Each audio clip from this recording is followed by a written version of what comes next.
దేవుని పరిశుద్ధ నామమునకు మహిమ కలుగును గాక. ఈ సాయంకాల సమయంలో మహోన్నతులతో ఏలియా సమయం ఈ కార్యక్రమం వీక్షిస్తున్న ప్రతి ఒక్కరికి యేసు ప్రభు నామమున వందనాలు చెల్లిస్తున్నాం. ఇంతవరకు ప్రార్థనలు గడపడానికి ప్రభు మహాకృపను అనుగ్రహించారు. ఇంతవరకు ప్రభు తన యొక్క ధ్యానములలో అద్భుతమైనగా వాక్యం ద్వారా తన దాసుని బలపరిచి మనతో మాట్లాడి ఉన్నారు. ఈ దినం ఈ ధ్యానములకు ఆఖరి దినముగా ఉంటుంది. ఈ దినమున ఆఖరి ధ్యానములు కాబట్టి ప్రభువును మహిమపరుస్తూ మనం కొనసాగవలసిన వారమై ఉన్నాం. గత ధ్యానముల్లో 4 మాటలు మనం ధ్యానించడము జరిగింది. ఏలియా గిల్గాలు గుండా వెళ్ళాడు, గిల్గాలు అనుభవాన్ని మనం చూసాం. బేతేలు గుండా వెళ్ళాడు, బేతేలు అనుభవం మనం చూసాం. ఎరుకో గుండా వెళ్ళాడు, ఎరుకో అనుభవం మనం చూసాం. యోర్దాను గుండా వెళ్ళే యోర్దాను అనుభవం. ఈ 4 మాటలు చూసాం. ప్రభు మనల్ని ఎంతో బలపరిచినందుకు ప్రభుకు మహిమ ఘనత ప్రభావములు కలుగును గాక. మరి ఈ సమయంలో ధ్యానములు మరి ఏలియా ఆరోహణము గురించి కొన్ని మాటలు మనం ధ్యానం చేసుకుందాం. రాజులు 2వ గ్రంథము 2వ అధ్యాయం 9వ వచనం నుంచి 14వ వచనం వరకు నేను చెబుతున్నాను, గమనించాను. రాజులు 2వ గ్రంథం 2వ అధ్యాయము 9వ వచనం నుంచి 14వ వచనం వరకు. వారు దాటిపోయిన తర్వాత, అంటే యోర్దాను దాటిపోయిన తర్వాత ఏలియా ఎలీషాను చూసి, నేను నీ యొద్ద నుండి తీయబడక మునుపు నీ కొరకు నేనేమి కోరుదువో దానిని అడుగుమని చెప్పగా, ఎలీషా, నీకు కలిగిన ఆత్మలో 2 పాళ్ళు నా మీదికి వచ్చినట్లు దయచేయము అనెను. అందుకతడు, నీవు అడిగినది కష్టతరముగా ఉన్నది. అయితే నీ యొద్ద నుండి తీయబడినప్పుడు నేను నీకు కనబడిన ఎడల ఆ ప్రకారం నీకు లభించును, కనబడని ఎడల అది కాకపోవునని చెప్పాను. వారు ఇంకా వెలుచు మాట్లాడుచుండగా ఇదిగో అగ్ని రథమును అగ్ని గుర్రములను కనబడి వీరిద్దరిని వేరు చేశాను. అప్పుడు ఏలియా సుడిగాలి చేత ఆకాశమునకు ఆరోహణమయ్యాను. ఎలీషా అది చూసి, నా తండ్రి, ఇశ్రాయేలు వారికి రథమును రౌతును నువ్వే అని కేకలు వేశాను. అంతలో ఏలియా అతనికి మరలా కనబడకపోయాను. అప్పుడు ఎలీషా తన వస్త్రమును పట్టుకొని 2 తునకలుగా చేశాను. మరియు ఏలియా దుప్పటి క్రింద పడగా అతడు దాన్ని తీసుకొని యోర్దాను ఒడ్డునకు వచ్చి నిలిచి ఒంటి మీద నుండి క్రింద పడిన ఆ దుప్పటిని పట్టుకొని నీటి మీద కొట్టి, ఏలియా యొక్క దేవుడైన యెహోవా ఎక్కడున్నాడని అతడు ఆ దుప్పటితో నీటిని కొట్టగా అది ఇటు అటు విడిపోయినందున ఎలీషా అవతలి ఒడ్డునకు నడిచిపోయాను. ప్రార్థన చేసుకుందాం. నాయనా, మీ అపారమైన ప్రేమకే స్తోత్రములు తండ్రి. ఇంతవరకు మీ సన్నిధిలో ప్రార్థనలు గడిపే భాగ్యం ఇచ్చారు. గత దినముల ధ్యానములన్నిటిలో మమ్మల్ని అందరినీ ఎంతో బలపరిచారు.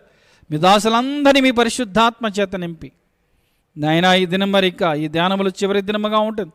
మీ పరిశుద్ధాత్మ చేత దాసుని నింపండి. మాకు వినే చెవిని గ్రహించి హృదయమును అర్థం చేసుకుని మనసును అనుసరించి జీవితాలు దయచండి. మాతో మాట్లాడండి. మీ కృపా సమృద్ధిని మాకు అనుగ్రహించండి. అంధకార శక్తులు మీరు లాయపరచండి. మీ బలమైన కార్యం జరిగించి మహిమ పొందమని మీకే వందనాలు స్తోత్రాలు చెల్లిస్తూ యేసు ప్రభు దీవెనామమున ప్రార్థిస్తున్నాము తండ్రి. ఆమేన్, ఆమేన్. మన అంశము ఏలియా ఆరోహణము అనే మాట మనం ధ్యానము చేద్దాం. ఇక్కడ మనం గమనం చేసినట్లయితే గత ధ్యానంలో చూసాం కదండి, దుప్పటితో ఏలియా ఆ యోర్దాను కొట్టేటప్పటి 2 పాయలు అయిపోయింది. వీరు ఇటువైపుకి వచ్చేసారు.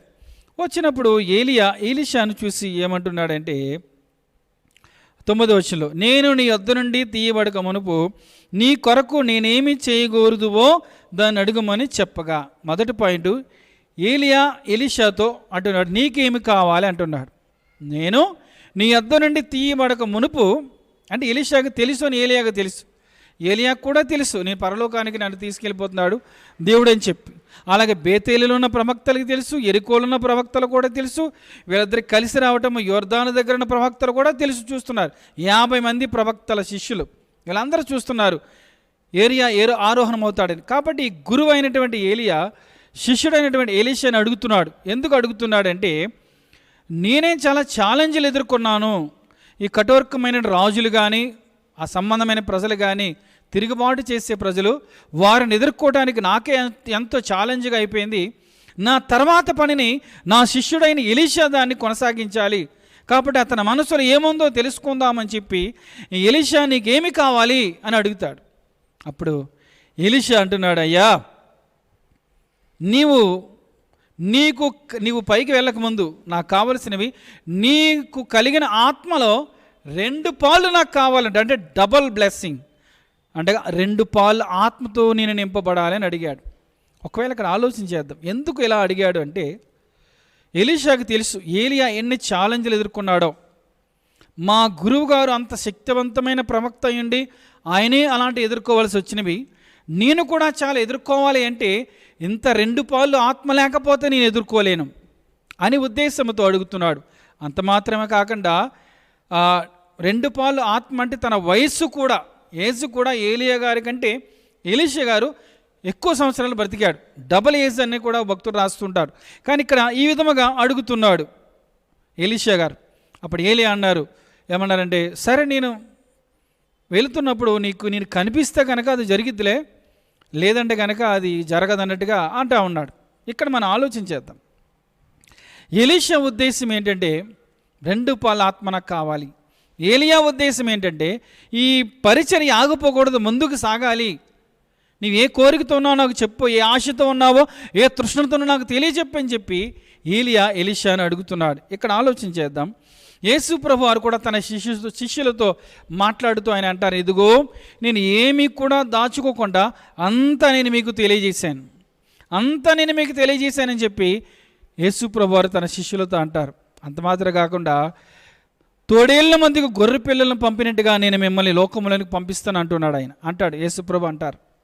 యేసు ప్రభు వారికి తెలుసు, నేను ఆరోహణమైన తర్వాత నా శిష్యులు భూమి మీద పరిచర్య చేయాలి, వీరు నన్నే ఎదుర్కొన్నారు, ఈ లోకము నా స్వకీయ నన్ను అంగీకరించాలి, ఎన్నో వ్యతిరేకతలు వచ్చినాయి, వారు భూమిని తలకిందులుగా చేయాలంటే, భూదిగంతులకు సువార్త ప్రకటించాలంటే వారికి పరిశుద్ధాత్మ శక్తి వారికి అవసరం అని చెప్పి శిష్యులతో యేసుప్రభు అంటారు. ఆయన ఆరోహణం అవుతూ ఏమంటారంటే, మీరు వాగ్దానము కొరకు కనిపెట్టండి అని చెప్పి అపోస్తలుల కార్యం 1వ అధ్యాయం అంటాడు. దేవుని వరము అనబడినటువంటి పరిశుద్ధాత్మ శక్తి కొరకు మీరు వాగ్దానము కొరకు కనిపెట్టండి. ఏంటి ఆ వాగ్దానం అంటే పరిశుద్ధాత్మ అభిషేకము కొరకు. యేసు ప్రభువు వారికి తెలుసు, దేవుని కుమారుడైన నన్నే వీరు తృణీకరించారు, ఇంకా నా శిష్యుని వారు బ్రతకనిస్తారా, పరిచర్య చేయనిస్తారా, భూమి మీద నిలవనిస్తారా? కానీ పరిశుద్ధాత్మ శక్తి చేత నింపబడితే వారు అద్భుతంగా లోకాన్ని తలకిందులు చేస్తారు, భూ దిగంతముల వరకు నా సువార్త, నా ప్రేమగల వార్తను ప్రకటిస్తారని చెప్పి యేసుక్రీస్తు ప్రభు వారు శిష్యుల్ని ఆ విధంగా సిద్ధపరిచినట్టుగా మనం చూస్తూ ఉంటున్నాం. ఈ రోజున మన జీవితాల్లో కూడా ఈ లోకంలో కొనసాగుతున్నాం. యేసు ప్రభు వారు నిన్ను నన్ను అడుగుతాడు, ఈ భూమి మీద ఉన్నప్పుడు నీకేమి కావాలి అని చెప్పి. ఈరోజు ఆయన మనల్ని అడిగినప్పుడు ఏమి కోరుకోవాలనుకుంటున్నాం? మన విశ్వాసపు యాత్ర అలసిపోకుండా, వెనకంజ వేయకుండా, నీ కొరకు నేను సాగాలనుకుంటున్నాను ప్రభువా అని మనం అడగవలసిన వారంగా ఉండాలి. నీ చిత్తమని నేను నెరవేర్చేవాడుగా ఉండాలనుకున్నాను ప్రభువా అని మనం అడగవలసిన వారంగా ఉండాలి. నాయన సమృద్ధి నీ ఆత్మ అభిషేకం నాకు అనుగ్రహించి ప్రభువా. ఎందుకంటే బైబిల్ అంటుంది రోమాపత్రిక 8వ అధ్యాయంలో, ఆయన ఆత్మ లేనివాడు ఆయన వాడు కాడు. ఎందరైతే దేవుని ఆత్మ చేత నడిపించబడతారో వారందరూ కూడా దేవుని కుమారులు అనబడతారు. దేవుని ఆత్మ అభిషేకం ఉంటేనే జయించగలుగుతాం, ఏమైనా చేయగలుగుతాం. ఎలీషా ఉద్దేశం అది.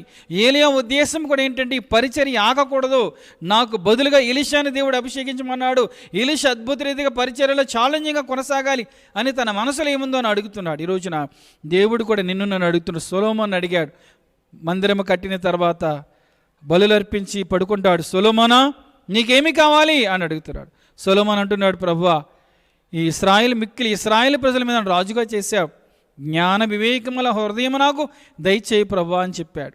దేవుడు జ్ఞాన హృదయము గల ఆత్మనిచ్చాడు, వివేకమునిచ్చాడు, ఐశ్వర్యమునిచ్చాడు, పేరు ప్రతిష్ఠ ఇచ్చాడు, ఘనతనిచ్చాడు. అయినప్పటికీ సొలొమోను ముగింపు చాలా బాధాకరంగా ముగిసింది. ఎందుకని? దేవుని ఆత్మ నడిపింపును ప్రక్కన పెట్టేశాడు. ఆ విగ్రహ సంబంధమైన వాటి వైపు తిరిగి దేవుని వరమును ప్రక్కన పెట్టి ఎంతో బాధాకరంగా ఉండడం మనం చూస్తున్నాం ఈ రోజున. కానీ పౌలు గారిని ప్రభులు గారు కృపను కోరుకున్నారు. నాయన నీ కృప నాకుంటే చాలు ప్రభు అని దేవుని కృపను కోరుకున్నాడు. కాబట్టి ఆ పౌలు గారికి ఎన్ని ఆటంకములు ఇచ్చిన, రాళ్ళతో కొట్టిన, ఈడ్చి వేసిన, కొరడాలతో కొట్టిన, బెత్తములతో కొట్టిన, చెరసాల వేసి కాళ్ళకు బొండ వేసిన, ఎన్ని చేసినప్పటికీ కూడా దేవుని ఆత్మశక్తి చేత నింపబడ్డాడు. కాబట్టి ఎక్కడా కూడా వెనకంజి వేయకుండా ఆ చావు బ్రతుకుల మధ్య, కొన ఊపిరి మధ్య సువార్త ప్రకటిస్తూ ముందు కొనసాగేమంటున్నాడంటే, నా పరుగు నేను కడముట్టించాను, విశ్వాసాన్ని కాపాడుకున్నాను, నా కొరకు నీతి కిరీటం ఉంచబడింది నా మాట పలికగలిగాడు. ఈరోజు నీ మాటలన్నీ ఎందుకు చెప్తున్నానంటే, ప్రియమైన సహోదరి సహోదరుడా, ఎలీషా నువ్వు ఏలియా అడుగుతున్నాడు నీకేమి కావాలి అని చెప్పి శిష్యులను యేసుక్రీస్తు ప్రభువారు శిష్యులు అడిగారు, ఒకటే అడిగారు, ఒకసారి మా విశ్వాసం మాకు వృద్ధి పొందించి ప్రభు అని ఒకసారి అడిగారు, మాకు ప్రార్థన నేర్పించి ప్రభు అని ఒకసారి అడిగారు. కానీ యేసుక్రీస్తు ప్రభు వారికి ఏమిచ్చారంటే వాక్యాన్ని ఇచ్చారు, పరిశుద్ధాత్మ శక్తిని ఇచ్చారు. పరిశుద్ధాత్మ శక్తితోనూ వాక్యముతో వారు వెళ్ళి సత్యస్వార్తను బోధించడంలో వరకు ప్రకటించగలిగారు. ఈ రోజున యేసు ప్రభు నిన్ను నన్ను మన ప్రార్థనలో ప్రభుని ఏమి అడుగుతున్నామో ఆయన ఎదురు చూస్తూ ఉంటాడు. ఏమి అడగాల మనం? ప్రభు ఇచ్చే ఈవులు కాదు, ప్రభు ఇచ్చే అభిషేకం కొరకు మనం కనిపెట్టాలి. ప్రభు ఇచ్చిన అభిషేకం మనం పొంది ప్రభు యొక్క కృపతో మనం నింపబడినట్లయితే నీకు నాకు ఏమి కావాలో తెలుసు ఆయనకి. తన మొదటి ప్రసంగంలోనే కొండ మీద ప్రసంగంలో ప్రభు చెప్పారు, మొదట నా నీతినే నా రాజ్యమని వెతకండి, అప్పుడు మీకు ఏం కావాలో అవన్నీ మీకు అనుగ్రహించబడతాయని చెప్పారు. ఈ రోజున డబుల్ బ్లెస్సింగ్, డబుల్ స్పిరిట్ నాకు కావాలి అని ఎలీషా అడుగుతున్నాడు ఏలియాని. ఈ రోజున మన జీవితాల్లో కూడా యేసు ప్రభువు మాట అంటారు, నా యందు విశ్వాసం ఉంచిన ఎడల వీటికంటే గొప్ప కార్యములు మీరు చేస్తారని చెప్పాడు. యేసుక్రీస్తు ప్రభు ఉద్దేశం ఏంటంటే నా బిడ్డలు ఈ భూమి మీద అనేకులను నా కొరకు సంపాదించాలి, నా ప్రేమ వార్తను వారికి తెలియజేయాలి, కృపవార్తను తెలియజేయాలి, బంధకాలు ఉన్న వారికి వాడు విడుదల చేయాలి, గుడ్డివారి కన్నులు వారిని తెరవ చేయాలి, నశించిపోతున్న వారిని నా పాదసన్ని తీసుకొచ్చి వారు రక్షించాలి అని చెప్పి ఆయన ఎదురు చూస్తూ ఉంటున్నాడు. ఈ రోజున అందుకు కావలసిన సిద్ధపాటు, అందుకు కావలసిన ప్రిపరేషన్ కొరకు ఏలియాని అడుగుతున్నాడు. ఈ రోజున ప్రభు దగ్గర నన్ను ఆయన మనం అడిగే విధానాన్ని ఎదురు చూస్తుంటున్నాడు. ఏం అడుగుతున్నామని చెప్పి ఈ రోజున మనం అడగగలుగుతున్నామని ఆయన నీ ఆత్మాభిషేకం నాకు దయచేయి, మీ పరిశుద్ధాత్మ అగ్నితో నన్ను దహించు, మీ పరిశుద్ధాత్మ శక్తితో నన్ను నింపండి ప్రభా. ఈ లోకమును జయించే అభిషేకము, శరీరమును జయించే అభిషేకము, శరీర కార్యములు జయించే అభిషేకము నాకు దయచే ప్రభా అని అడగవలసిన వారంగా మనం ఉండాలని దేవుని వాక్యం సెలవిస్తూ ఉంటుంది. రెండవ పాయింట్ మనం ఆలోచన చేస్తే ఇక్కడ 9వ వచనంలోనే 10వ వచనం ఆ ప్రకారముగా చెప్పిన 11 క్షమించి వారు ఇంకా వీలుచు మాట్లాడుచుండగా అన్నట్టుంది. రెండవ పాయింట్ గురు శిష్యుల ఏక మనస్సు. గురు శిష్యుల ఏక మనస్సు. ఎప్పుడైతే ఎలీషాను ఏలియా పిలిచాడో ఆ ఎలీషా తల్లిదండ్రులను విడిచిపెట్టేసి తల్లిదండ్రులు ముద్దు పెట్టుకొని వస్తానన్నప్పుడు నా వలన నీకు ఏ నిర్బంధం లేదని చెప్పాడు. అప్పటి నుంచి వచ్చి ఏలియా చేతుల మీద నీళ్ళు పోసేవాడు. ప్రారంభంలో ఎవరు? ఎలీషా నీళ్ళు పోసేవాడు అని బైబిల్ చెబుతుంది. నీళ్ళు పోసేవాడు. ఆ తర్వాత ఏలియాతో కలిసి ప్రయాణాలు చేస్తున్నాడు. ఇక్కడ కొన్ని మాటలు ఆలోచన చేస్తే వారు కలిసి ప్రయాణం చేశారు, కలిసి పరిచర్య చేశారు, కలిసి ప్రభును సేవించారు, కలిసి ప్రభు శక్తిని పొందారు. గురువుతో కలిసి ఎలీషా, వీరిద్దరు కలిసి ఈ రోజున యేసుక్రీస్తు ప్రభుతో కలిసి మనం ప్రయాణం చేయాలి. యేసుక్రీస్తు ప్రభుతో కలిసి మనం పరిచర్య చేయాలి. యేసు ప్రభువుతో కలిసి మనం ప్రార్థన కూడా చేయాలి. అందుకని రోమాపత్రికలు అంటాడు, మనం ఎలాగూ ప్రార్థన చేయాలో తెలియదు కానీ ఆత్మ తానే మన పక్షంగా ఉచ్చరింప శక్యము కాని మూలుగులతో వచిస్తున్నాడు. ప్రార్థన అనేది మనం ఒక్కరమే చేయం, మనతో కలిసి పరిశుద్ధాత్మ దేవుడంట ఉచ్చరింప శక్యము కాని మూలుగులు మనం ఉచ్చరించలేం. మనం ఆ ఆత్మదేవుడే మనతో ప్రార్థన చేస్తాడు, ఆ ప్రభువే మనతో పరిచర్య చేస్తాడు, ఆ ప్రభువే మనతో ప్రయాణం చేస్తాడు, ఆ ప్రభువే మనతో సహవాసం చేయిస్తాడు, ఆ ప్రభువే మనతో అద్భుత కార్యములు చేస్తాడు. అందుకనే పౌలు గారు ఏమంటారంటే ప్రయాసపడినది నేను కాదు, నా యందున్న దేవుని కృపే అంటాడు. నేనేమై ఉన్నానో దేవుని కృపే అంటాడు. ఈ రోజున గురు శిష్యుల ఏక మనస్సు అని చూసాం. ఇక్కడ యేసుక్రీస్తు ప్రభు మనము ఏక మనస్సుకులై ఉండాలి. అందుకనే కొరింథీయులకు రాసిన మొదటి పత్రిక 11వ అధ్యాయంలో పౌలు గారు రాస్తారు, ఏక ఉద్దేశం ఏక తాత్పర్యం అనే అట్టటికి ఉన్న మాటలు ఒకసారి చూద్దాం. కొరింథీయులకు రాసిన మొదటి పత్రిక 11వ అధ్యాయంలో ఒక మాట అంటారు,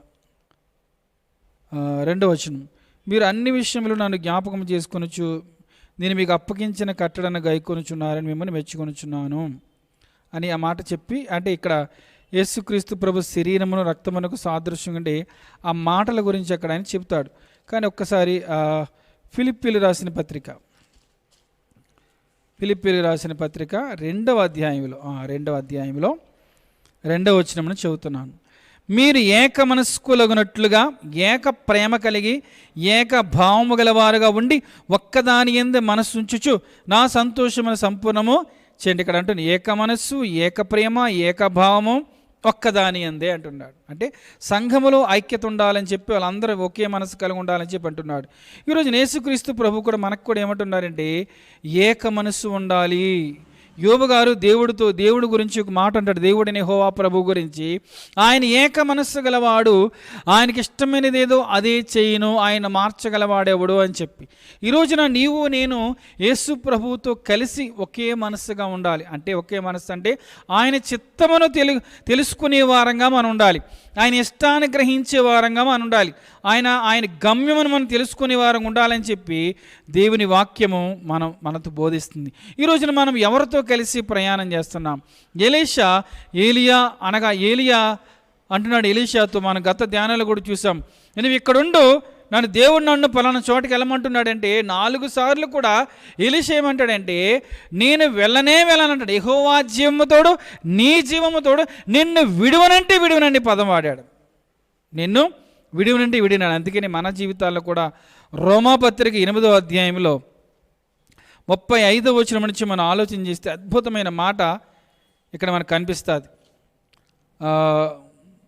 8:35 క్రీస్తు ప్రేమ నుండి మనలను ఎడబాపు వాడేవాడు, శ్రమ అయినను, బాధ అయినను, హింస అయినను, కరువు అయినను, వస్త్రహీనత అయినను, ఉపద్రవమైనను, ఖడ్గమైనను మనలను ఎడబాపున.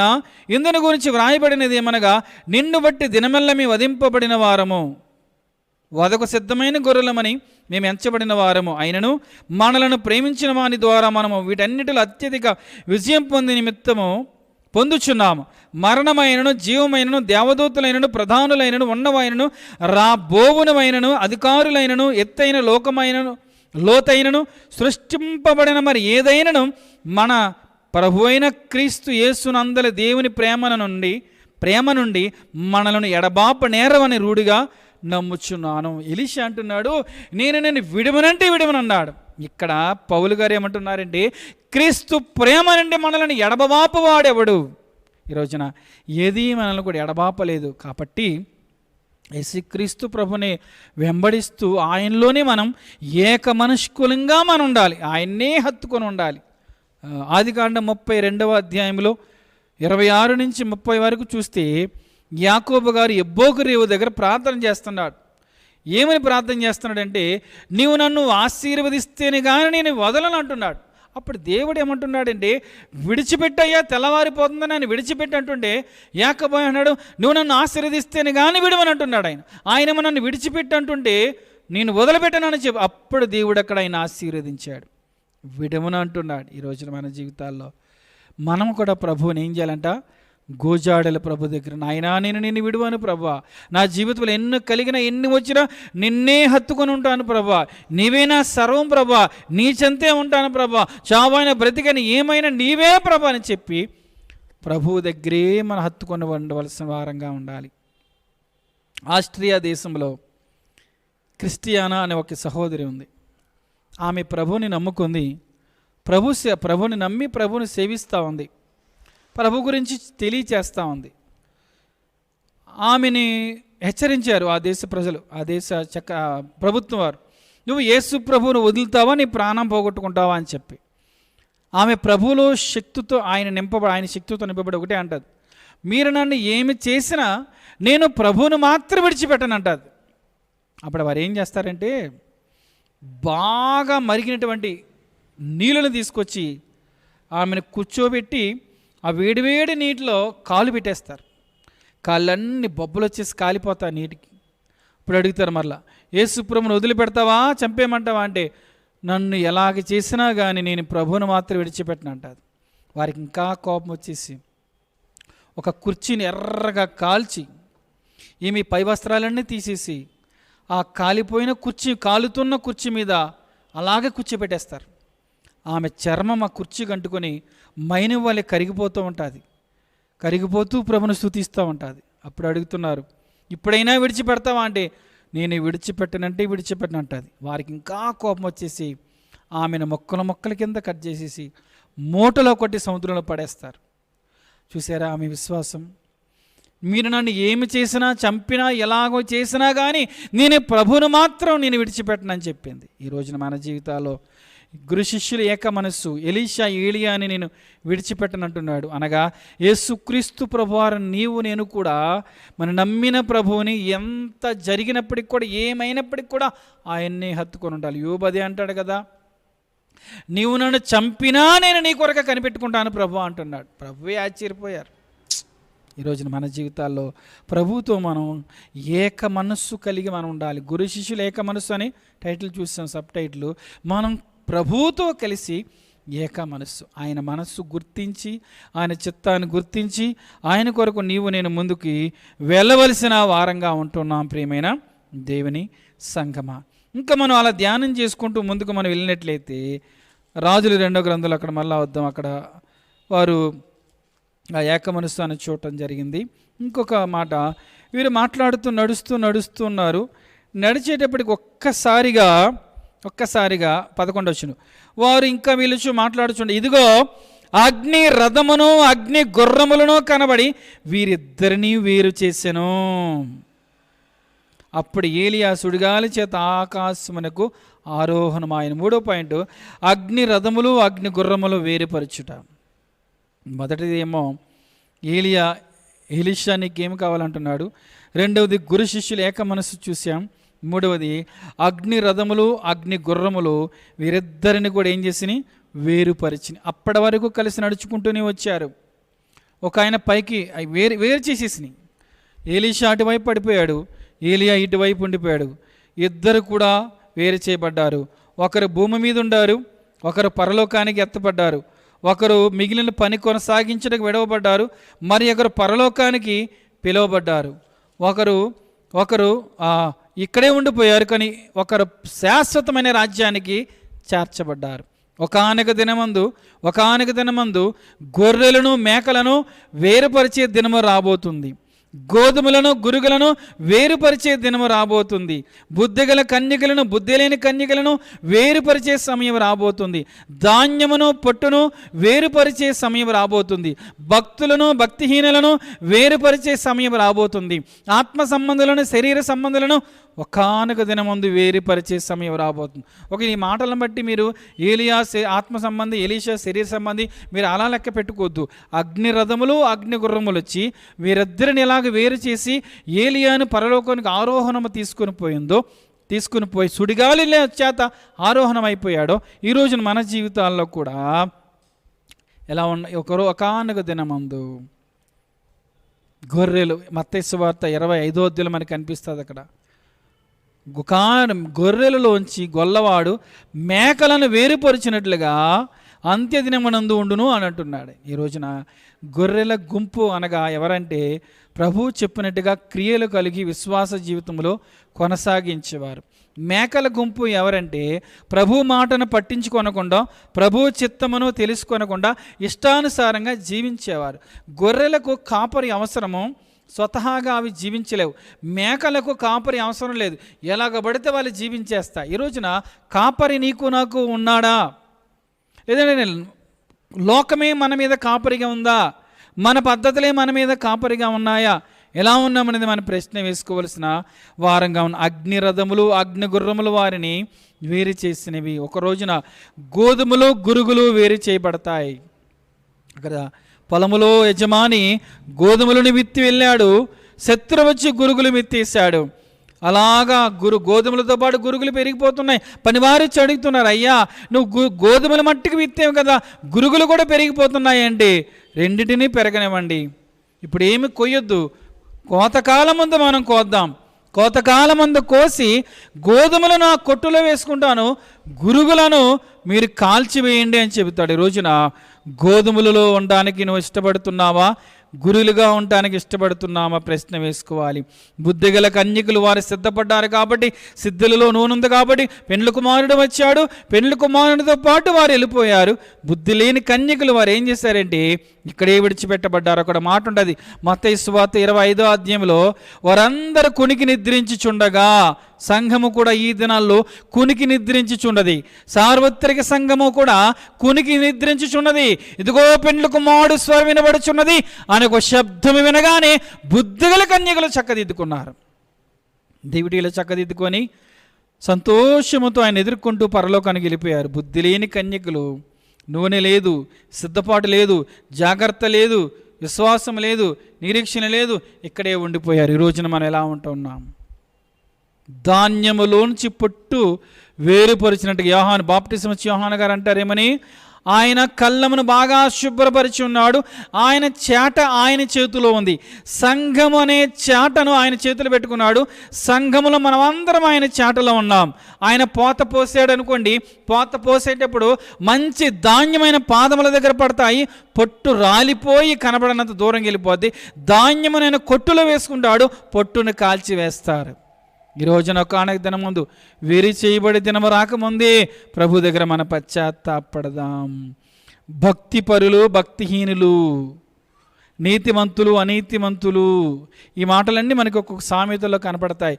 ఒకానొక దినమందు వేరవుతారు. ఇప్పుడు అందరూ ఒకే విధంగా కనిపిస్తారు. భక్తులు ఎవరో భక్తిహీనులు ఎవరో గుర్తుపట్టలేనట్టుగా ఉంటుంది. కానీ ఆ సమయమందు భక్తులు కొనిపోబడతారు, భక్తిహీనులు విడవబడతారు. ఈరోజు ఎలా నా ప్రశ్న వేసుకుందాం. ఆత్మ సంబంధులు, శరీర సంబంధులు. బైబిల్ రోమాపత్రి 8వ అధ్యాయంలో ఆత్మానుసారంగా మనం నడిచినట్లయితే శరీరేచ్ఛలు మనం నెరవేర్చం. ఆత్మానుసారంగా జీవించినట్లయితే ఏమవుతామంట? జీవమును సమాధానం. శరీరానుసారంగా జీవితే చావవలసిన వారమై ఉంటామని చెప్పి బైబిల్ అంటుంది. ఇక్కడ ఎలా ఉంటున్నాం? ప్రశ్న వేసుకోవాల్సిన వారంగా ఉంటున్నాం. కొనబోబడిన వారు పరలోకముల ప్రభును స్తుతిస్తారు, జాగ్రత్త. కానీ ఎలీషా విడవబడ్డాడు. ఎలీషా దేవుని మిగిలిన పని కొరకు విడవబడ్డాడు. ఆయన ఈ రోజున ఎత్తబడిన వారు పరలోకానికి ఎత్తబడిన తర్వాత మిగిలిన వారు ఇంకా పని చేయడానికి ఇక్కడ ఉండదు, పాతాళమే అని బైబిలు నీకు నాకు సెలవిస్తూ ఉంటుంది. ప్రేమైన దేవుని సంఘం, అందుకనే యేసుక్రీస్తు ప్రభు అంటున్నారు, జాగ్రత్త, ఆ దినమైనను ఆ గడియనను మీకు తెలియదు గనక మెలకువగా ఉండి ప్రార్థన చేయుడే అంటుంది ఆయన. ఏలియా ఎంతో సిద్ధపాటుతో అగ్ని రథములు, అగ్ని గుర్రములు రావటం అంటే మామూలు కాదు. పరలోకపు అగ్ని, పరలోకపు రథములు వచ్చినవి. ఎలీషా అంత లెక్క పడిపోయాడు. ఏలియా ఇటువైపు ఉన్నాడు. సుడిగాలి చేత ఏలియా అనే దేవుడు పరలోకానికి ఆరోహణ తీసుకెళ్ళిపోయాడు. ఈరోజు మనం కూడా ఎలా వెళ్తామో తెలుసా? తెస్సలోనికీయులకు రాసిన మొదటి పత్రిక 4వ అధ్యాయం 16 వచనం నుంచి మనం గమనం చేద్దాం. మనందరికీ తెలిసిన మాటలే, మనందరికి కూడా తెలిసినటువంటి మాటలే.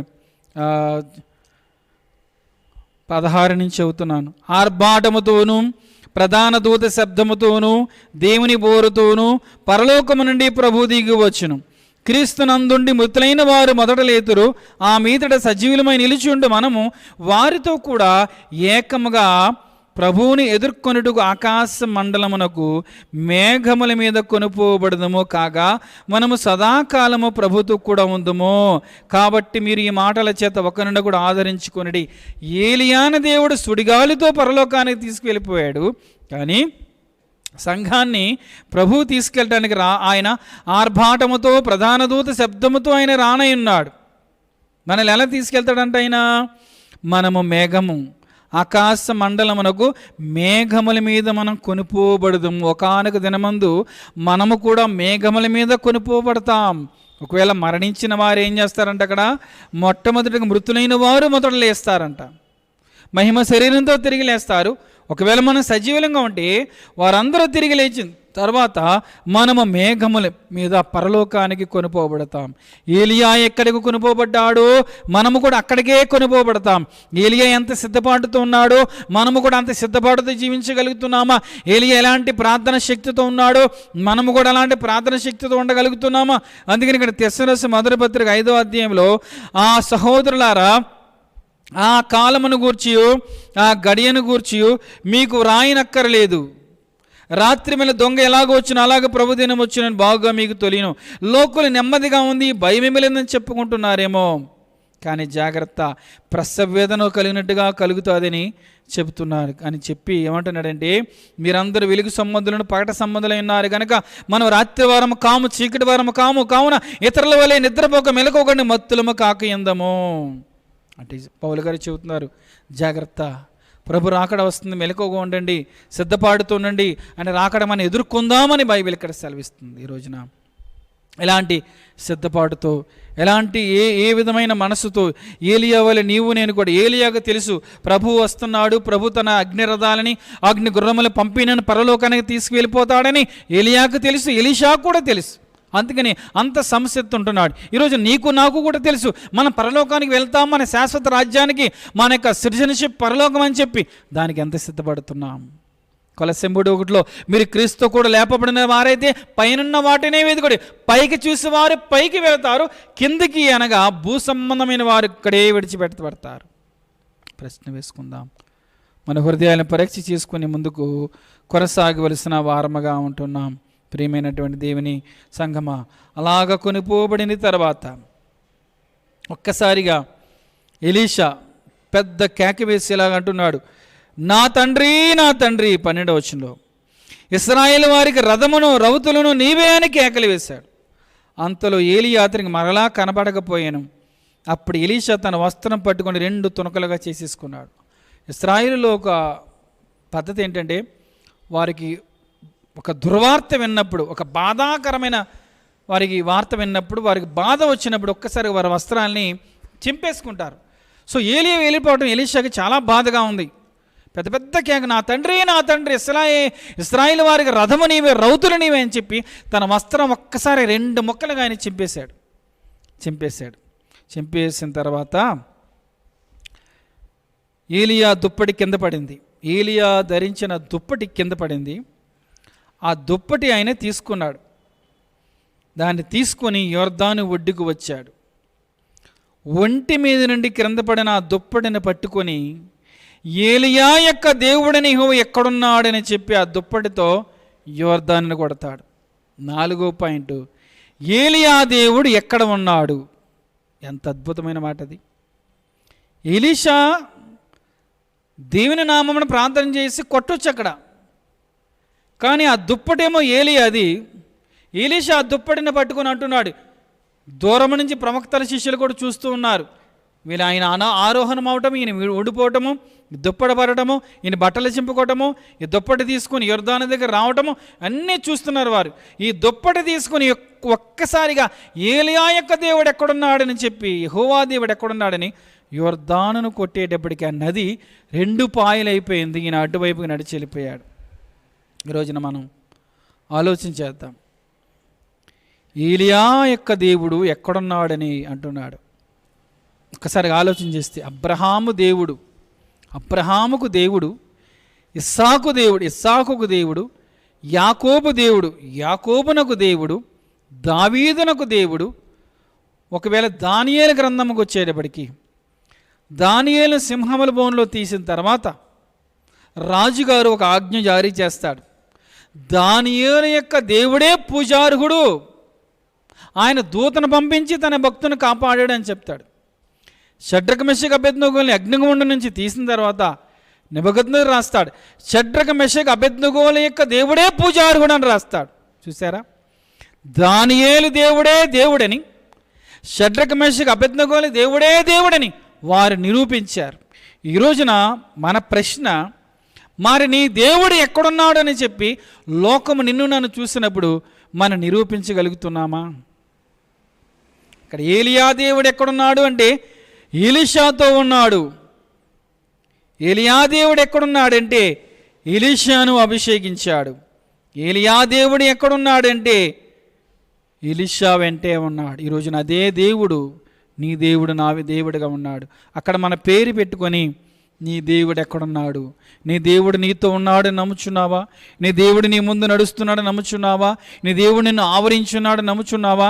నీ దేవుడు నిన్ను కురిపార్శ్వమున్నాడు నమ్ముచున్నావా? దావీదు అంటున్నాడు, నేను నా గురి సదాకాలము యెహోవా వైపుకు నిలుపుచున్నాను గనక ఆయన నా కుడిపార్శ్వమందు ఉన్నాడు, నేను కదల్చబడను అని అంటున్నాడు. ఆయన కదల్చబడను. ఈరోజున అద్భుతమైన మాట, ఏలియా దేవుడు ఎక్కడ ఉన్నాడు? ఇక ఈరోజు డేవిడ్ పరదేశి దేవుడు ఎక్కడ ఉన్నాడు అని అడిగితే నేనేమని చెప్పగలుగుతాను? నా దేవుణ్ణి నేను భూమి మీద నిరూపించగలుగుతున్నానా? అనగా మన క్రియల ద్వారా, మన భక్తి ద్వారా, మన విశ్వాసము ద్వారా, మన జీవితం ద్వారా దేవుణ్ణి నిరూపించాలి. వీరి దేవుడే నిజమైన దేవుడు, వీరి దేవుడే పూజారుడు, వీరి దేవుడే జీవమగల దేవుడు, వీరి దేవుడే పాపక్షమాపణ ఇస్తాడు, వీరి దేవుడే పరలోకానికి తీసుకువెళ్తాడు, వీరి దేవుడే సత్యవంతుడు, వీరి దేవుడే ముక్తి ప్రదాత, వీరి దేవుడే ప్రేమాస్వరూపి, వీరి దేవుడే క్షమించుడికి సిద్ధ మనసు గలవాడు, వీరి దేవుడు ఇమ్మానుయేలు దేవుడని లోకము మనల్ని చూసి చెప్పగలుగుతుందా? ఎంత అద్భుతమైన మాట. ఈరోజున మనం ఆలోచించవలసిన వారం. ప్రియమైన తల్లిదండ్రులారా, ప్రియమైన సహోదరి ఆలోచించేద్దాం. నీ దేవుడు, నా దేవుడు ఎక్కడున్నాడని చెప్పి లోకం ఎదురు చూస్తున్నారు. ఆ దేవుడిని నేను నిరూపించాలి. కర్మేలు పర్వతం మీద ఏలియా నిరూపించాడు. ఏమని? నేను నమ్మిన దేవుడే గొప్ప దేవుడు అని చెప్పి. ఆహాబు దగ్గర నిరూపించాడు, నేను నమ్మిన దేవుడే గొప్ప దేవుడు అని చెప్పి. అన్ని సందర్భాల్లో కూడా దేవుని నిరూపించాడు ఏలియా. ఇక్కడ నిరూపిస్తున్నాడు. శిష్యులందరూ చూస్తుంటుండగా పరలోకాన్ని ఆరోహణం అయ్యాడు. ఏలిషా గట్టి కేకలు వేసి అంటున్నాడు, ఏలియా దేవుడు ఎక్కడ ఉన్నాడని. ఈ రోజున నన్ను చూసి లోకము ఈ పలానా వారి దేవుడు ఎక్కడ ఉన్నాడు, సమస్యలలో, బాధల్లో, నిరుత్సాహాల్లో, కృంగుదల ఉన్నప్పుడు లోకం మనల్ని చూస్తుంది. వీరిని నమ్మిన దేవుడు వీరిని విడిపిస్తాడా, వీరిని బలపరుస్తాడా, వీరిని నడిపిస్తాడా, ఈ కష్టం గట్టెక్కిస్తాడని చూస్తారు. వారు విశ్వాసముతో సాగినప్పుడు వారే అంటారు, మీ దేవుడే మీ పక్షంగా ఉన్నాడు, మీ దేవుడే మిమ్మల్ని నడిపించాడు, నీ దేవుడు నిన్ను విడిపించాడు, మీ దేవుడే మిమ్మల్ని అద్భుత రీతిగా పోషిస్తున్నాడు, మీ దేవుడే మిమ్మల్ని గమ్యమునకు చేరుస్తున్నాడు అని చెప్పి లోకము గుర్తుపడుతుంది. ఆ విధంగా నేను ఏలియా వలె, దానియేలు వలె, షడ్రక మేషక అబేద్నెగోల వలె మన దేవుడిని ఏం చేయాలంటే, మనం నమ్మిన ప్రభు అయిన యేసుక్రీస్తు ప్రభు వారికి మహిమ తెచ్చినట్టుగా మనం గణపరచవలసిన వారంగా ఉంటున్నాం. ఇంకా తర్వాత ఏలియా మనకి ఎక్కడెక్కడ మనకు కనిపిస్తాడని ఆలోచన చేసినట్లయితే లూకా సువార్త 1వ అధ్యాయం 17వ వచనంలో ఏలియా ప్రస్తావన అక్కడ కనిపిస్తుంది. ఎలిజబెత్ జకర్యాలకు ఏలియా ఆయన అనగా బాప్టిసం యోహాను ఎలిజబెత్ గారి గర్భమందు పడినప్పుడు దూత వచ్చి అక్కడ ఆ మాట చెబుతూ ఉంటాడు. ఇక్కడ చెప్పి ఏమంటారంటే, ఒక మాట అంటారు అక్కడ 17వ వచనంలో, మరియు అతడు తండ్రుల హృదయములను పిల్లల తట్టునకును అవిధేయులను నీతిమంతుల జ్ఞానమును అనుసరించుటకును త్రిప్పి ప్రభువు కొరకు ఆయుత్తపడిన ప్రజలను సిద్ధపరచుటకై ఏలియా యొక్క ఆత్మయు శక్తియు గలవాడై ఆయనకు ముందుగా వెళ్ళును గనుక నీకు సంతోషమును మహానందమును కలుగును, అతడు పుట్టినందున అనేకులు సంతోషించరు అనిను. ఏలియా యొక్క ఆత్మ, ఏలియా యొక్క శక్తితో నింపబడతాడు నీ కుమారుడు అని చెప్పి బాప్టిసం ఇచ్చి యోహాను గురించి చెబుతున్నారు. ఏలియా ఆత్మ అంటే ఏలియా ఎంత ఆత్మతో నింపబడి ఉన్నాడో అంతే ఆత్మతో నీ కుమారుడు వస్తాడమ్మా అని చెప్పి. ఈ రోజున మన జీవితాల్లో కూడా ఏలియా ఎంత ఆత్మతో దేవుడు ఆయన నింపాడో మన బ్రతుకులలో కూడా, మన జీవితాల్లో కూడా ప్రభువైపు చూసినప్పుడు మనల్ని నింపేవాడిగా ఉంటున్నాడు. ఇంకా ముందుకు వెళ్ళినట్లయితే మార్కు సువార్త 9వ అధ్యాయము 3-4 వచనాల్లో ఒక అద్భుతమైన మాట ఉంటుంది. అక్కడ 9వ అధ్యాయం 3-4 వచనంలో, అంతలో అంటే రూపాంతర పర్వతం మీదకి, తాబోరు పర్వతం మీదకి యేసుక్రీస్తు ప్రభువారు ఆయనతో పాటు యోహాను, యాకోబు, పేతురును తీసుకెళ్తారు. అక్కడ ప్రార్థన చేస్తున్నప్పుడు ఎత్తైన పర్వతం మీద రూపాంతరం పొందుతారు. ఆ 3వ వచనం 9:3 మార్కు 9:3, అంతలో ఆయన వస్త్రములు ప్రకాశమానమైనవియు మిగుల తెల్లనివి ఆయన లోకమందు ఏ చాకలియనో అంత తెల్లగా చలువ చేయలేదు. మరియు మోషేయు ఏలియాయు వారికి కనబడి యేసుతో మాట్లాడుచుండిరి. ఏలియా గారు మళ్ళీ ఎక్కడికి వచ్చారు? ఆయన యేసు ప్రభువారు పరిచర్య చేస్తున్నప్పుడు రూపాంతరం చెందడానికి ఆయన పర్వతం మీదకి వెళ్ళినప్పుడు ఆయన ప్రార్థన చేస్తుండగా రూపాంతరం చెందుతారు. అక్కడ మోషే గారు, ఏలియా గారు వచ్చి నిర్గమనము జరగబోయే ఆ యొక్క శిలువ శ్రమను గురించి ఈయనతో మాట్లాడుతూ ఆయన్ని బలపరుస్తారు. అక్కడ ఏలియా అక్కడికి దిగి వచ్చాడు. ఎలా దిగి వచ్చాడు? ఈ శరీరంతో కాదు, మహిమ శరీరంతో మోషే ఏలియాలు అక్కడికి దిగి వచ్చినట్టు మనం చూస్తున్నాం. అలాగే ప్రకటన గ్రంథం 11వ అధ్యాయం 3-6 వరకు మనం ఆలోచన చేస్తే, ప్రకటన గ్రంథం 11వ అధ్యాయంలో 3వ వచనం చెబుతున్నాను, గమనించండి. నేను నా 2 సాక్షులకు అధికారం ఇచ్చేదను, వారు గోనెపట్ట ధరించుకొని 1260 దినములు ప్రవచింతురు. వీరు భూలోకమునకును ప్రభు అయిన వాని ఎదుట నిలుచుచున్న 2 ఒలీవ చెట్లును దీపస్తంభములనై ఉన్నారు. ఎవడైనను వారికి హాని చేయని ఉద్దేశించినడలా వారి నోట నుండి అగ్ని వెడలి వారి శత్రువులను దహించివేయను గనుక ఎవడైనను వారికి హాని చేయి ఉద్దేశించినడలా అలాగని వాడు చంపబడవలెను. తాము ప్రవచింపు దినములు వర్షము కురవకుండా ఆకాశమును మూయుటకును వారికి అధికారము కలదు. మరియు వారికి ఇష్టమైనప్పుడల్లా నీళ్లు రక్తముగా చేయుటకును నానా విధమైన తేళ్లతో భూమిని బాధించుటకు వారికి అధికారము కలదు. ఇక్కడ 2 గురించి దేవుడి వాక్యం సెలవిస్తుంది. నా 2 సాక్షులను పంపుతాను, వారికి అధికారం ఇస్తాను. వారు గోనెపట్ట కట్టుకొని వారు ప్రవచిస్తారని చెబుతున్నారు. వారి ఒలీవ చెట్లు అంటున్నారు, వారి దీపస్తంభములు అంటున్నారు. వారికి కోపం అంటే వారిని ఏమైనా అంటే వర్షము కురవకుండా ఆపుతారు, అగ్ని పంపిస్తారు, నీళ్ళు రక్తముగా మారుస్తారు, తెగులుతో నింపుతారు. ఇవన్నీ చేసేది ఎవరు? ఏలియా మాత్రమే వర్షమును ఆపగలిగాడు. తర్వాత అగ్నిని దింపి దహించగలిగాడు. నీళ్ళను రక్తముగా మార్చింది మోషే. తెగుళ్ళు పంపించింది మోషే, అంటే తెగుళ్ళు అక్కడ జరిగింపచేసింది మోషే. అంటే వీళ్ళిద్దరు ఎవరయ్యా అంటే ఏలియా, మోషే. ఎక్కడ కనిపించాడు? లూకాసు వార్తలో బాప్తిస్మిచ్చి యోహాను ఏలియాకు ఆత్మతో శక్తితో వచ్చాడు. రూపాంతర పొరత మీద ఏలియా, యేసు ప్రభువును బలపరచడానికి మోషే ఏలియాలు వచ్చారు. ప్రకటన గ్రంథములో అనగా ఈ ఇశ్రాయేలు గోత్రముల వారు పైకి రాకముందు వీరిద్దరు కూడా భూమి మీదకి వస్తారని చెప్పి బైబిల్ సెలవిస్తుంది.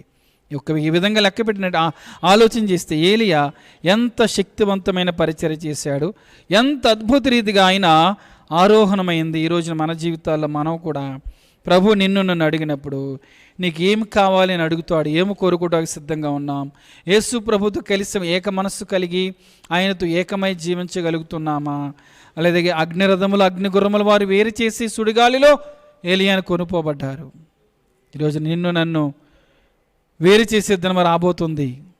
ఒకే సంఘములో ఉండవచ్చు, ఒకే కుటుంబంలో ఉండవచ్చు, ఒకే మంచం పైన పడుకొని ఉండవచ్చు, ఒకే పొలములో పనిచేసి ఉండవచ్చు, ఒకే చోట సంచరిస్తుండవచ్చు. కానీ ఆ దినమందు వేరు చేయబడే దినం వస్తుంది. వేరు చేయబడితే ఎలా ఉంటామనేది ప్రశ్న వేసుకోవాల్సిన వారంగా ఉన్నాం. ఏలియా దేవుడు ఎక్కడ ఉన్నాడని ఎలీషా అంటున్నాడు. ఏలియా నమ్మిన దేవుడు ఎలీషా పక్కనే ఉన్నాడు. ఈరోజు నీవు నమ్మిన దేవుడు, నీ నమ్మిన దేవుడు ఎక్కడున్నాడు అని చెప్పి లోకము చూస్తూ ఉంది. ఆ ప్రభుని మన ప్రత్యక్షపరిచేటట్టుగా మన విశ్వాస జీవితం ఉండాలి. ఎలా ఉంది? ప్రశ్న వేసుకుందాం. కళ్ళు మూసుకుందాం, మన హృదయాలను ప్రశ్న వేసుకుందాం, పరీక్ష చేసుకొని ప్రభు వైపు చూద్దాం. ప్రియమైన దేవుని సంగమా, ప్రియమైన సహోదరి సహోదరుడా, ఏ విధంగా మనం కొనసాగుతూ ఉన్నాం? ఏలియా ఆరోహణ మనం చూసాం. ఏలియా ఎలీషాను చూసి నీకేమి కావాలి ఎలీషా, కోరుకో అని అడుగుతున్నాడు. ఎలీషాకు తెలుసు కష్టతరమైన లోకములో, పాపమంకిలమైన లోకములో, తిరుగుబాటు ప్రజల మధ్య మా గురువైనటువంటి ఏలియా గారి ఆయన ఛాలెంజ్గా ఆయన ఎదుర్కోవాల్సి వచ్చింది. నాకు డబుల్ బ్లెస్సింగ్ అనగా డబుల్ స్పిరిట్ నాకు లేకపోతే నేను నిలవలేనని చెప్పి, అలాంటి మహాభక్తులే అంత అభిషేకం కోరుకుంటే ఈ భూమి మీద నీవు పాప పంకిలమైన లోకములో పాప శరీరాకరున్నా నీవు నేను ఆత్మతో ఎంత నింపబడాలి? శిష్యులను చూసి ప్రభు అంటున్నాడు, మిమ్మల్ని గొర్రె పిల్లను పంపినట్టుగా తోడేళ్ళ మధ్యకి పంపుచున్నానని చెప్పి తండ్రి యొక్క వాగ్దానం కొరకు కనిపెట్టుకున్నారు, ఆత్మతో నింపబడ్డారు, బలమైన పరిచర్య చేశారు. మనము దేవుని ఆత్మతో నింపబడాలి. ఆత్మతో నింపబడాలని ప్రభు ఎదురు చూస్తున్నాడు. మనం ప్రభుని ఏమి కోరుకుంటున్నాం? శాశ్వతమైన జీవమును కోరుకోవాలి. దేవుడి వరము అనబడిన పరిశుద్ధాత్మ అభిషేకం మనం కోరుకోవాలని చెప్పి దేవుని వాక్యం సెలవిస్తుంది. వారి గురు శిష్యులు ఏక మనస్సుతో ఒకే ప్రయాణం, చక్కగా ఏక మనస్సు కలిగి ఉన్న ప్రభువుతో మన ఏక మనస్సు, ఆయన వెంబడించి ఆయన హత్తుకొని ఆయన ఏక తాత్పర్య ఉద్దేశంతో మనం జీవించగలుగుతున్నామా? ప్రభు మనస్సు ఎరిగి జీవించగలుగుతున్నామా? అగ్నిరథములు అగ్నిగుర్రములు వేరే చేసిని ఒకానొక దినమందు నీవు నేను వేరు చేయబడే సమయం రానయ్యింది. ఏ గుంపులో ఉంటాం? ప్రశ్న వేసుకుందాం. గొర్రెల గుంప, మేకల గుంప, గురుగుల గుంప, గోధుమల గుంప, బుద్ధిగల కన్యగల, బుద్ధి లేని కన్యగల, గోధుమల ఎలాగా పుట్టుగా ఉంటామా? భక్తిహీనులా భక్తులంగా ఉంటామా? ఆత్మ సంబంధులుగా శరీర సంబంధంగా ఉంటామా? ఎలా ఉంటాం? ప్రభు దగ్గర సరి చేసుకుందాం. ఏలియా దేవుడు ఎక్కడున్నాడు అంటున్నాడు ఎలీషా. లోకం అడుగుతుంది, నీ దేవుడు ఎక్కడున్నాడు, నీ దేవుడు ఎక్కడున్నాడు అని అడుగుతుంది. లోకానికి మన జీవితమే జవాబు ఇవ్వాలి. మన సువార్త, మన 4-5వ సువార్తే మన జీవితముగా, ఒక పత్రికగా మన జీవితం ఉన్నప్పుడు వీరి దేవుడే పూజార్హుడని చెప్పి ఆనాడు దానియేలును, షడ్రక మెషక అబేద్నెగోలను రాజు వీరి దేవుడే పూజార్హుడని శాసనాలు మార్చిన రాజులు ఆశ్చర్యపోయారు. ఈ రోజున ఎలాంటి శాసనములు వచ్చినప్పటికీ నీవు నమ్మిన దేవుడు, నేను నమ్మిన దేవుడు, మనం కలిగిన యేసు ప్రభువే నిజమైన దేవుడని లోకము తెలుసుకున్నట్టుగా ప్రత్యక్షపరచగలుగుతున్నామా? తండ్రి, మీ అపారమైన ప్రేమకే స్తోత్రమును నాయన. ఏలియా ఆరోహణ మా ముందుంచావు తండ్రి. ఏలియా ఎలీషాను అడుగుతున్నాడు, ప్రభువా నీవు మమ్మల్ని అడుగుతున్న ఈ లోకములో మాకు అభిషేకం కావాలి నాయన. నీతో ఏక మనస్సు కలిగి నిన్నే వెంబడించి నిన్నే హత్తుకొని జీవించాలి నాయన.